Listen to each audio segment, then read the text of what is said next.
y'all, it's Hope and Crafty Hope, and welcome. I am working in an art journal today. This is actually just an old Bobbsey Twins book that I picked up. I think I may have gotten it off the free shelf at my library. I'm not real sure.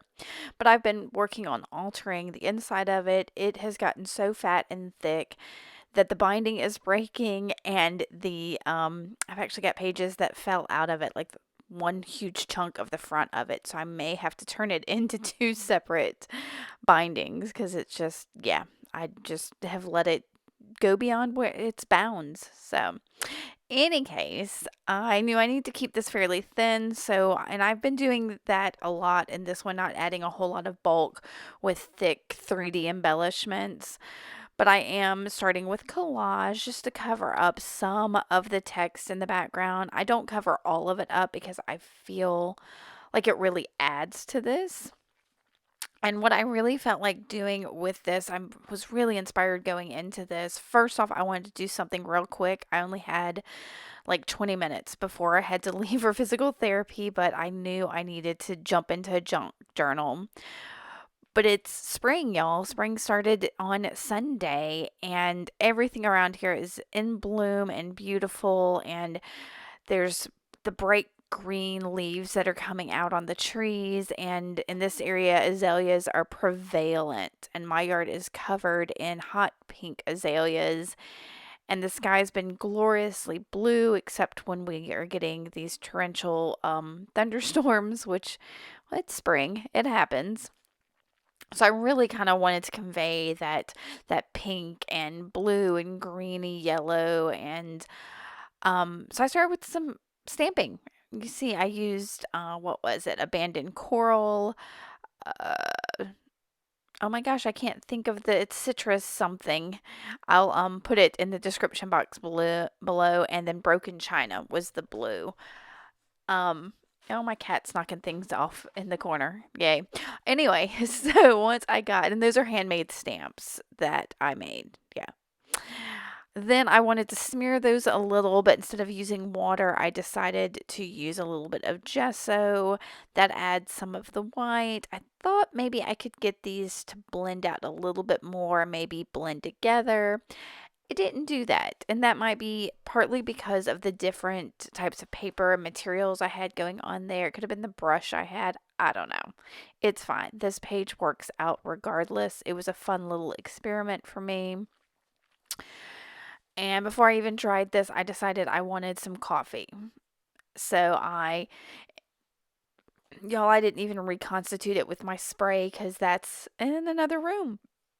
Instead, I just got a brush, got it really wet, and I'm just re-wetting it over and over again and moving this instant coffee around my page. I really like when I've got collage papers in the background to see how different things absorb the coffee. Like it gets really dark on some papers and not so dark on others, and really picks up the texture of some things, and I really love it. I'm sure ink does something similar, but I've been loving the coffee lately.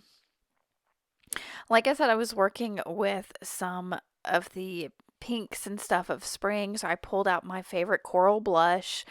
Y'all, I've been stuck on this color lately. I don't know what it is, but I made some finger dots just around on my page, kind of signifying some of the buds and blooms I've been seeing around. And then I'm going to grab my black fine liner. This is a fine line bottle that has got some black fluid acrylic paint in it and some airbrush medium. It's like a 50-50 mix. I have found more with the black than with the white. I have to shake it really good and clean it out a bit before I use it. So I'm just going around the circles, trying to get a little dark on the page, a little black. And so I'm just adding circles around my finger dots and then some empty circles basically also in little clusters on the page. Like I said, I knew this needed to be a super fast page, so I'm jumping right into finding a focal, and I'm going through a couple things, trying out some things, and I stumble on this photo booth. Is it photo booth? strip from Tim Holtz, this one, and there's a cute little boy on there, and for some reason he's colorized, and I guess that's how he came from Tim Holtz. I don't think I colored him, but he's got like a pink cheeks and a yellow tie. And then I found this little watercolor flower that I had made at some point and cut out, and thought it worked absolutely perfect on this page. So I'm pairing these two. Just felt right. Just felt right. You got to go with your gut sometimes. I needed some pencil marks, just some extra mark making in the background, and much like the pencil marks show up differently on those different papers. It was very cool.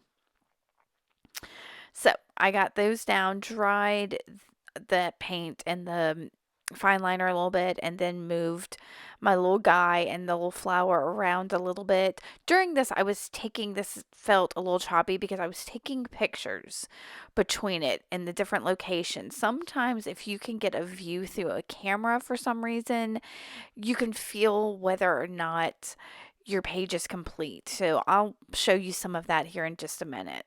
I get my guy down and wanted to throw some words at it real quick. So I pull out my Tim Holtz Small Talk stickers and find this quote that says something like, "No beauty shines brighter than that of a good heart." And yeah, I really felt that this little boy, just the joy on his face, his beauty, his joy, his good heart was really shining out. So I thought that was perfect. I'm going to go around my flower a little bit and the picture a little bit, and just the bottoms of my sentiment with a Stabilo, and highlight those, activate it with water to give a little shadow and let these kind of pop up off the page. And then in a second here, I'm going to bring in my camera and take a picture and realize that that bottom, or that right side, that right page is really bothering me. It feels awful blank, awful white. So I'm going back in with some more of these scribbly fine liner circles, just kind of getting that in that empty area. I'm going to take another picture and realize it's still feeling kind of blank to me. So I'll take that Stabilo all again and frame up the page and activate it with that wet paintbrush, and then I'll be done. Like I said, this was super quick, just something to get my hands busy, something to kind of add my own bit of color to spring as it's going on. So I hope spring is treating you well, that it's warming up and beautiful where you are. I know we're getting some more storms today, so stay safe out there, and thanks for coming by and watching. If you like this, make sure to give me a thumbs up, hit that subscribe button, and come back later and see what else I've got going on. All right, y'all. Thanks for watching. Bye.